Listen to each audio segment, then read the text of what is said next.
Senator, welcome to San Diego. Mike, good morning. It's great to be with you. Well, it's wonderful to talk to you as well. You're going to be with a lot of great people tonight. I am very much looking forward to it. So our time is limited here, sir. I know you're about to step on stage in a couple minutes up in Irvine. I hope we can talk on the radio again. But I got a couple questions for you. First, absolutely. Alan Dershowitz, your Harvard law professor, as far left of a professor as you can get, said that you are off the charts brilliant and one of the smartest students he's ever had in 50 years of teaching at Harvard Law School. I have no question. I just want your reaction to that. Well, it was very, very kind of him to say that. I had him as my professor in law school, and I'll say he and I became friends in most part because we would disagree, and we would disagree civilly. But he would, in criminal law class, he would get up and start bashing Justice Scalia or bashing Justice Thomas, disagreeing with some opinion that they wrote, and that would kind of get my ire up, and I'd raise my hand, and he and I would go back and forth at it, and I think we grew to like and respect each other, although we have very, very different views. And you did that against your professor, who also at the time was Alan Dershowitz, right? I mean, like, he was already that name, and you had no qualms doing that, and he controlled your grade. Well, he did, and often we'd go back to his office afterwards and continue the discussion for another half hour afterwards. No kidding. He was a great teacher because he liked to press you, and it was interesting. He was a teacher who was particularly he did not like what he viewed as weak-minded liberals, as someone who would stand up and just take the liberal position, but when asked to explain it, couldn't do it, and. Dersh would hit him pretty hard and say, look, so someone would say, well, I just feel that's right. And it was almost like a scene out of the paper chase where Dersh would say, oh, you feel, do you? You're emoting. Wow. I thought we were in law school. I'm sorry. I didn't understand. And it was a wonderful process to really learn to think critically. And if you have a position, not just to throw it out there and say, because that's what I want it to be, but to defend what you believe based on reason and law and facts and evidence. And I think that's a powerful skill in life. Are you frustrated that it seems like in our culture today, it's all about emotion? It's all about what I feel is right. Jerry Brown just the other day said when he raised the minimum wage to $15 an hour, he said, I know that this doesn't make economic sense. Senator, it's all about what feels good today. Well, look, that quote from Jerry Brown, it's one of the very few times when I'm willing to say, I agree with Jerry Brown. Yep. It doesn't make economic sense. The actions of the liberal Democrats in California is once again going to hurt the most vulnerable. Every time you raise the minimum wage, every single time you see low-income individuals losing their jobs, it's typically teenage Hispanics, teenage African Americans, people just starting to climb the economic ladder. Mike, I think from the perspective of my dad. In 1957, my dad fled Cuba. He'd been in prison. He'd been tortured in Cuba. And when he came to America, he was just 18. He couldn't speak English. And his first job was washing dishes, making 50 cents an hour. Now, the reason he got that job is because he couldn't speak English. And you didn't have to speak English to wash a dish. But if some liberal politician had come up then and raised the minimum wage to $2 an hour, what they would have done is they would have fired my dad and bought a dishwasher. And if my dad doesn't get that first job, he doesn't get his second job as a cook making 80 cents an hour. He doesn't get his third job as a teaching assistant teaching math at University of Texas. He doesn't get his next job as a computer programmer at IBM. And he doesn't get to start a business with my mom, a small family business, and then go on today to be a pastor. It's those first rungs of the economic ladder are so critical. And I'll tell you, the reason I'm running for president is to bring back jobs and economic opportunity for those who are struggling, to make it easier to achieve the American dream. So everything you just said makes obvious, and everyone here right with you, 100% economic sense. Reason, if you were arguing that with Alan Dershowitz, I think he would even have to agree with you at the end. But it doesn't hit the emotional triggers for some reason, and not even talking about minimum wage, but just topics in general. And I think this ties into Donald Trump in many ways too. But it just hits the emotional triggers without it just hits the logic and the reason without hitting the emotion. How can you hit the emotional side as well? One more thing here. Sure. Arthur C. Brooks, I'm sure you know him. Yeah. He says it's frustrating when conservatives make arguments just based on reason and logic, and we don't use emotion because we think emotion is what the left does, and if we use that, then we're cheating. So how can you use emotion as well? You are exactly right. And typically Democrats argue from the heart and Republicans argue from the head. What is most effective is to do both, to argue from logic and reason, but also connected to why you care. Look, when we were talking about the minimum wage, I didn't bring out the Bureau of Labor Statistics data on African-American teenagers losing their job. I talked about my dad at 18 not being able to feed his kids, not being able to pay his way through school. These are real issues. They're not abstract numbers. Yeah. People are hurting right now under the Obama economy. There are single moms all across the state of California working 2 and 3 part-time jobs because their hours have been forced to 28, 29 hours a week because of the disaster that is Obamacare, because Obamacare kicks in at 30 hours a week. They're real people who are hurting.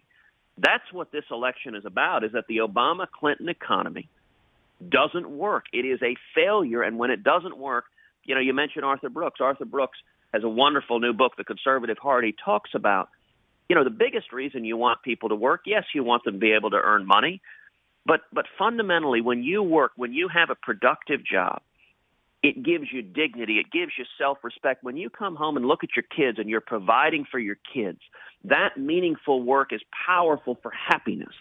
And we've got the lowest percentage of Americans working today of any year since 1977. The Obama-Clinton economy doesn't work. And the reason I'm running for president is to fight for those people who are struggling, to help give them the opportunity to have the dignity of work, to be able to provide for their kids, to have a better life and a better future. I love it. Dignity of work is something that's not talked about anymore. It's almost perceived like work is a necessary evil that we're trying to move past, as opposed to something that's imperative for your self-esteem. Every one of us was created for a productive purpose, not simply to sit around watching Gilligan's Island, but to do something meaningful and hopefully to make a difference in this world, make a difference in the lives of our fellow men and women. General Stanley McChrystal, former general, retired. His favorite interview question when he tries to hire someone is, what would someone who doesn't like you say about you? Well, look, I mean, those are sort of the classic interview questions. The nice thing is with me, it's not hard to find someone who doesn't like me. You just go to Washington, D.C., and just about every politician in Washington will tell you that. And so what all of them will say is listen, this guy is too hard charging. He's fighting for us to do things we can't do, and we're tired of that. We don't want, you talk to Republicans, they got mad at me because I wanted Republicans in Congress to actually stand up and fight against Barack Obama, to actually do what we said we would do, to stand up against Obamacare, to stand up against amnesty, to stop this debt that's bankrupting our kids and grandkids. And the politicians in Washington didn't like it because when I pressed them to do that, they said, no, we can't fight on any of these. And I will point out that's why people are so frustrated with Washington, because all of these politicians, they make promises to us. This is both Democrats and Republicans. And they go to Washington and they don't do what they said. I think do you get frustrated when Donald Trump is perceived as the outsider when you're the most hated person in D.C.? And just ask Robert Reich about that. They're more scared of you than Donald Trump. So don't you just want to yell and to go back to my question about you and Alan Dershowitz? Don't you just want to say, listen, everyone, I'm the smartest person ever to go to Harvard Law, and everyone in D.C. hates me? Aren't those like your two strongest selling points?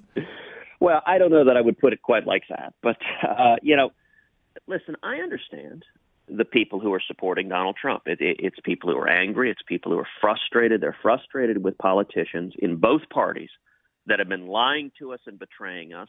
And Donald is a loud, angry, screaming, cursing, yelling voice. That feels like a vessel for that anger. I understand that. The problem is, if you're frustrated with the corruption in Washington, it doesn't make any sense to be supporting Donald Trump, who has been enmeshed in the Washington corruption for 40 years. Donald Trump has been supporting liberal Democrats for 40 years. And, in many ways, Donald Trump and Hillary Clinton are flip sides of the same coin. Hillary Clinton has made millions of dollars selling power and influence in Washington. And Donald Trump has made billions of dollars buying power and influence in Washington, buying politicians like Hillary Clinton. And if you're fed up with the corruption, the answer isn't to double down and get even more corruption, but rather to elect a president who will stand with the hardworking taxpayers, with the men and women of this country, with the working men, rather than the bipartisan corruption of Washington. With you. I think it's important to be able to see good in everybody. I'm sure you agree with that, even your opponent for president. What is one trait of Donald Trump that you wish you had more of?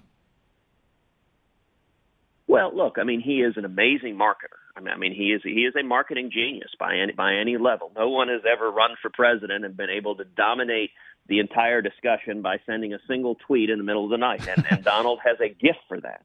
And I will say another word of praise for him, which is that he seems to have done a good job as a father. His kids, but from everything I see, seem to be smart, responsible, well-adjusted. I mean, that's an admirable thing, and it's a difficult world to raise kids well, and he has every reason to be proud of his kids. So I would absolutely say great marketer and brander as well. We've been talking about that for a long time, right? Low energy Jeb, Hillary lacks stamina, sweaty Marco, lion Ted.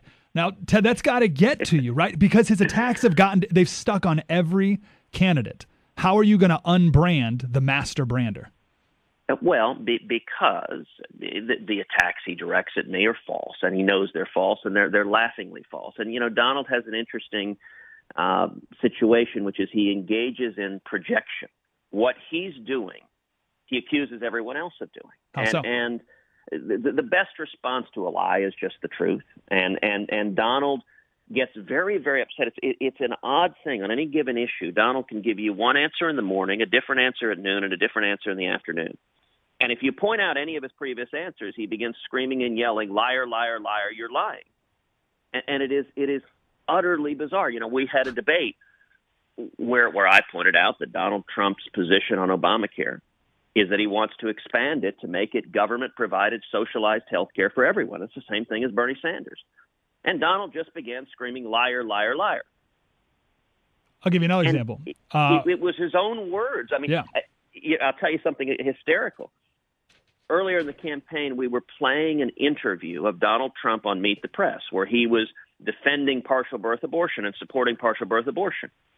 He sent me a legal letter from his lawyer threatening to sue me for defamation for running a TV commercial that consisted almost entirely of his own words on a national TV program. He said it was a lie to show people what he had said. Well, that's just bizarre. Sure, and we don't have to go that far back. Just last week or maybe 2 weeks ago, he was asked, is abortion murder? And he said, I'm not going to answer it. And then the guy said, do you disagree with the sentiment that it's murder? And he said, yes. It was like weird. Well, let me ask you that question. Is abortion murder?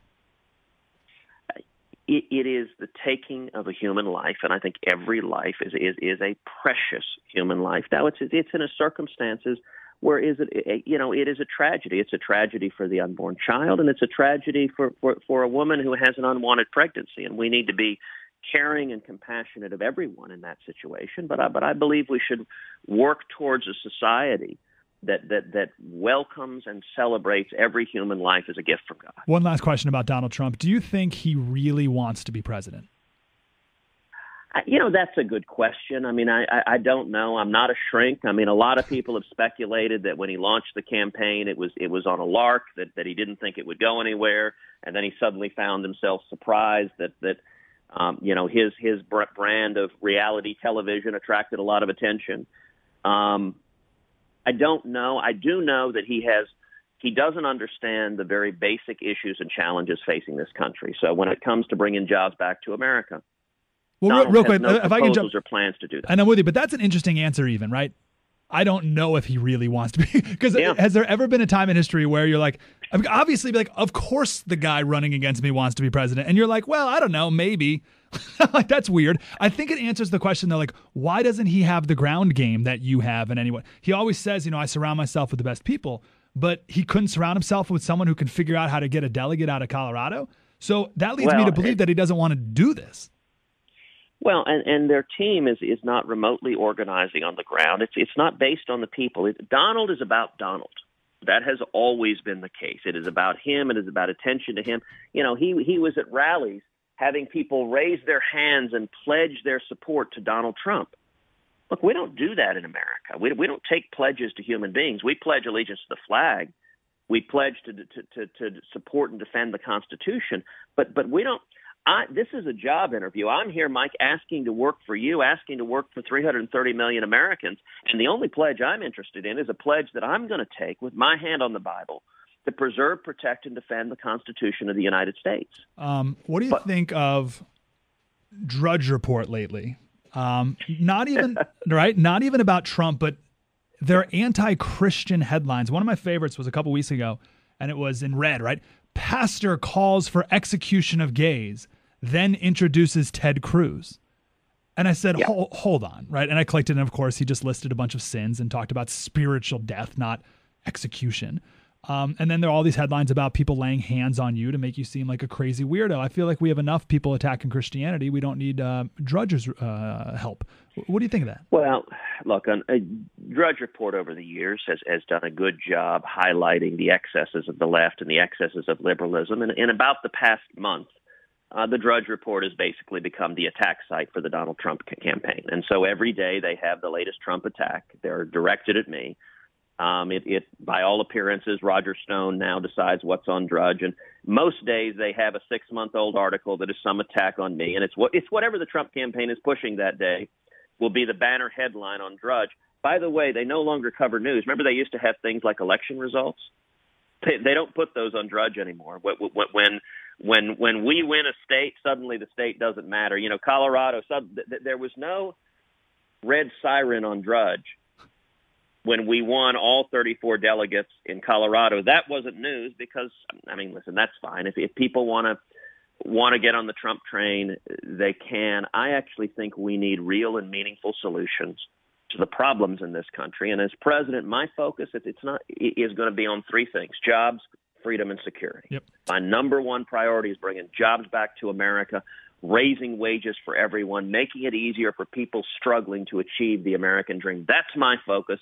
And I'm going to let others worry about the silly political game in the circus. Last thing on Drudge. I've always thought it interesting when the debate is still going on and they'll put a poll up who won the debate. It's literally in the middle of the debate, and they say who won the debate, and then Trump walks off the stage and says, "Well, everyone says I won the debate." I said, "Wait, hold on, the debate just ended." All right. I will say this, Mike: actions speak louder than words. Donald is terrified to debate. He won't debate anymore. He's skipping all the debates, and the reason is he liked it when there were 10 or 11 people on stage because he didn't have to speak very much, and all of the bickering dominated everything. Now that it is down one-on-one between me and Donald Trump, and one or the other of us is going to be the nominee. There are only two people with any plausible path to winning a majority of the delegates, and that is either me or Donald Trump. And by the way, California is going to decide it. California, for the first time in decades, matters in the Republican year ago, primary. when you got into this, did you think California would be in play? You know, to be honest, I didn't. I mean, we hadn't seen a primary go this long, but nobody anticipated Donald Trump. Donald Trump is a unique, it is a reality star, substanceless attack and cursing and personal insult.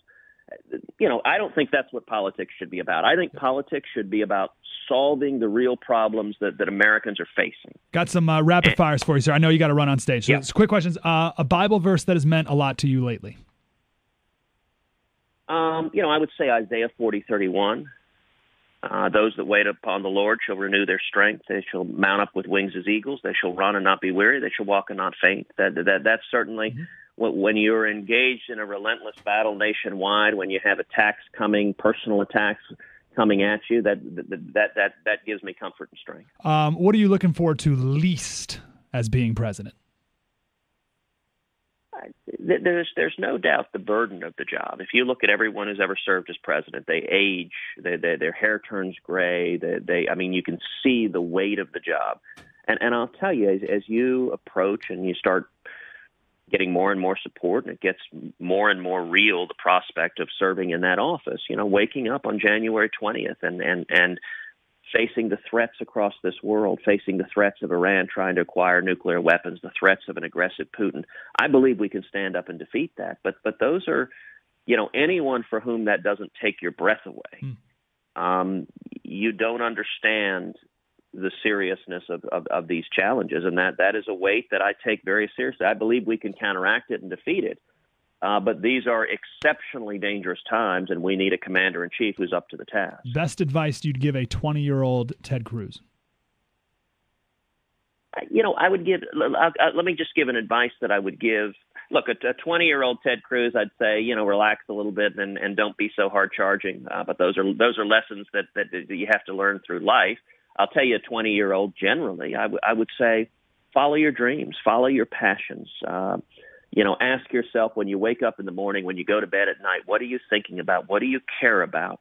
And do that. If you do what you love, you're going to be really good at it. And so I think that for young people is one of the most important things is find your passion and devote your life to your passion. Very last question. Bernie Sanders says GE and generally capitalism is destroying the moral fabric of America. Why is capitalism the most moral economic system? Well, because the American free enterprise system has enabled more people to rise out of poverty and into prosperity than any system in the history of the world. And I'll say something that may surprise you. I actually agree with Bernie Sanders when he talks about how Washington is corrupt, how the fix is in, how both parties are engaged in corruption and cronyism, benefiting big business, giant corporations, and Wall Street. I agree. Now, where I disagree with Bernie Sanders is the solution. If the problem is Washington is corrupt, then we don't want more Washington. We don't want more Washington corruption. By the way, that's the same problem with Donald Trump. If the problem is Washington is corrupt, we don't want someone who's been an active participant in that corruption for 40 years. I think the solution instead is less Washington, less government power, and lifting the boot of the federal government off the back of the necks of small businesses. Small businesses are the heart of our economy, 2/3 of all new jobs. And, Mike, if I'm elected president, we will repeal every word of Obamacare. We'll pass a simple flat tax and abolish the IRS. We'll rein in the federal government regulators that are killing small businesses. We will stop amnesty and end sanctuary cities. And the effect of all of that is going to be millions and millions of new high-paying jobs. It's going to be wages rising for Americans across this country. It's going to be young people once again being able to come out of school with hopes and dreams and have 2, 3, 4, 5 job offers. That's what this election's about. Senator, you're not in San Diego for a long time, but grab a fish taco when you're here. That's our thing. So I look forward to it. And let me encourage everyone, come tonight to the Town and Country Resort at 6 p.m. and join us for our rally. We'd love to see you tonight. It'll be beautiful. We'll see you there, Senator. Appreciate it. Take care. Have a fantastic day. There you go, Senator Ted Cruz.